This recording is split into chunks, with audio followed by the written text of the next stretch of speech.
داشتم یکی از دوره‌های دکتر جو دیسپنزا رو می‌دیدم، یه جمله رو خیلی تکرار می‌کنه، به نظرم بسیار ارزشمنده و میتونه کمکمون بکنه. دکتر جو دیسپنزا میگه برای اینکه بتونید تغییر پایداری رو در زندگیتون تجربه کنید، باید بتونید از محیطتون و از بدنتون بزرگتر فکر بکنید.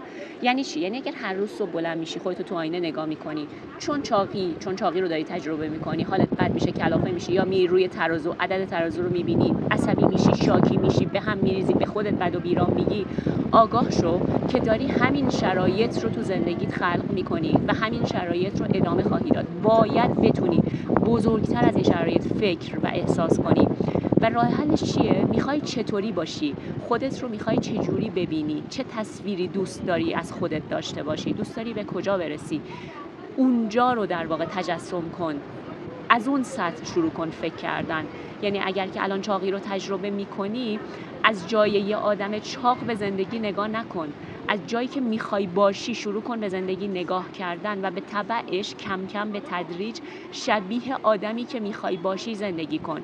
یه آدمی که اندام مد نظر تو رو داره چطوری زندگی میکنه؟ کم کم شروع کن، پله به پله، کوچولو کوچولو، قدم به قدم شروع کن مثل اون آدم زندگی کن. اون آدم چه انتخاب‌هایی داره تو زندگیش، چه جوری به زندگی نگاه میکنه، صبح که بلند میشه خودش تو آینه میبینه چه جوری میبینه.